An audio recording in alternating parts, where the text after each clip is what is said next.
and welcome back to Artmadillo. Oh! Oops. Ugh. Ow. Today we are going to be drawing a World War I Anzak Rifleman. One of the things that I looked up about them said that they were known to be able to shoot and ride at the same time, and that means riding horses. So I decided to draw this one riding a horse and shooting at the same time. It kind of looks like a cowboy, but it's a little different. So yeah. The materials that I'll use for this drawing are mechanical pencil, gold pencil, light brown pencil, tan pencil, black pencil, peach pencil, dark brown pencil, burnt sienna pencil, and my big eraser. So to start off this drawing, I'm going to start with the head of the horse just to kind of get where everything is going, and then I'm going to draw the torso of the horse and about where I want the legs. I'm going to change where the legs are several times before I get them where I want them to be, but the horse is going to be running, so I'm going to put the legs in that position. I have drawn horses for a really long time, basically since I could pick up a pencil, so this is nothing new to me. And then but drawing somebody on a horse is a lot more difficult than just drawing the horse, especially if that someone is holding a big gun. So here I put the guy's head where I wanted it to be, and the guy is a lot smaller than the horse, so that the horse can carry him. And then you want to have the feet in the correct position so that when he kicks his heels, he'll be able to hit the horse and get the horse to respond instead of hanging way off. And there I got where exactly I wanted the front hooves to be, and I responded by correctly putting where I wanted the back hooves to be, and they're kind of up in the air because that's the position that I had while the horse was running. And then I'm just adding in the basic details and outline of where the horse is and where the horse's eye is and its nose, and then I decided to give its mouth to be a little bit more open. And then I just added in where the ground was, and now I'm adding in the saddle blanket.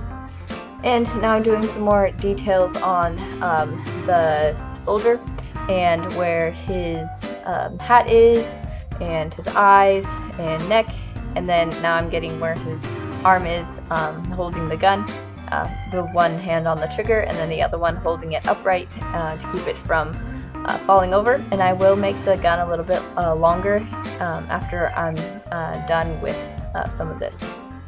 And then I'm just adding in some more details of where his pants are and adding in the saddle and where the stirrup is where his foot goes so that he can stay in the saddle. And it's very important to make that stirrup be where the heel is so that the heel kind of catches it and keeps him inside the saddle. And then I added a bag there and where the bullet was blasting out some smoke from that. And there I fixed the gun so it was a little bit longer.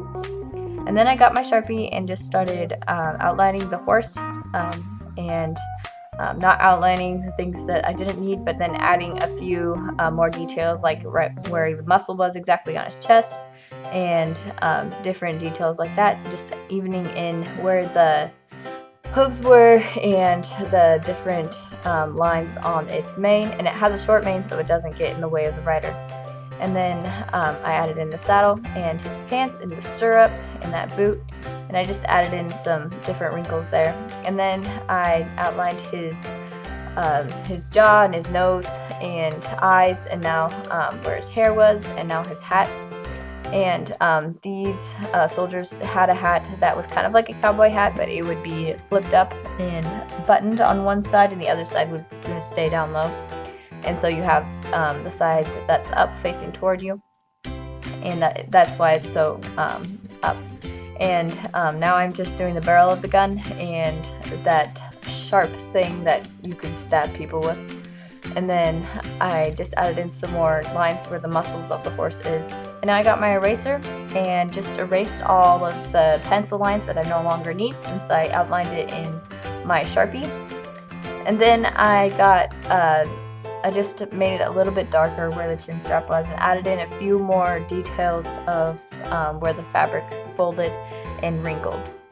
And now I'm just getting the colors that I'm going to need. They're all going to be around the same shade, that kind of tan brownish color. and the peach color and maybe a little bit of green. And so I'm going to start with tan color and just color in his face slightly because I didn't want him to be like super pale. I wanted him to be a little tan. And so then I went back over that with peach so that it still had a nice healthy skin color. And then I got a brown and colored in his hair and his beard and that hat, that dark brown. And then I also colored in his boots with that dark brown. And then I used a regular brown to color in the that part of the gun. And then I got black and made it like silver and just added in a few shadows and just colored in the stirrups there. And then I got my tan and just pushed a little bit harder so that it was a darker tan, so it didn't look like the skin as much. And I colored in the bag a little bit lighter and then added in some detail with the light brown. And here I'm coloring in his pants with the light brown and then adding some shadows with the black. I'm kind of adding shadows as I go. Normally I do all the shadows at the end, but I decided that I would probably forget some shadows, so I decided to do that at the beginning. And so now I'm getting the color that I want for with the shadows on the horse, and I'm using my black, and I'm doing my shadows before so that I can color them afterwards so that they don't seem so sharp. And here you can kind of see where all the shadows are going to be, even if you had a white horse, and so that you could do whatever color you wanted, but just get those main shadows there. And I used a burnt sienna color, which is kind of a reddish color, which I really like on horses, and decided that it would look good with the rest of the picture. And I decided to give him a little star on his, or it's more like a blaze, on his forehead, that white spot. And then I gave him a sock, which is that white patch where his foot is not the rest of that color.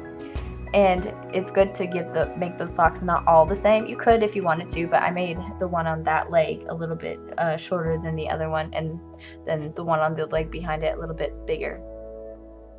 And then I finished coloring it in that, and then I used my dark brown and colored in the hooves. The hooves are not black, they are brown.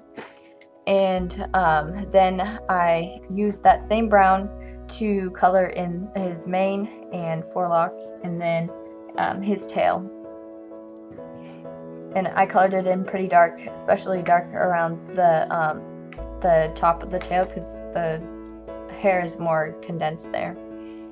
And then I used a gold color and just colored the ground. And since it's kind of dusty, I just kind of hinted at the ground and then made a little bit more lighter colors around that. And then I got my black and decided to give him a black leather saddle. So I used that black color and made it dark around the bottom and under his leg. And then I gave my saddle blanket stripes, as you can see there. I just made it lighter and then darker and lighter and darker and stripes like that. And I used my other pencil to give that a shape right there, and then added a red to give it some flair.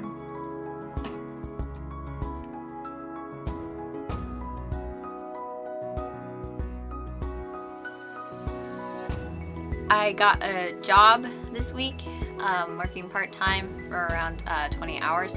So that on top of school is kind of keeping me busy, so I'm probably only gonna have time for one video a week, unlike what I used to do, 2 videos. Please like and subscribe, and if you would like me to draw something for you, please leave it in the comment section down below, and I will get to that as soon as I can. Ciao!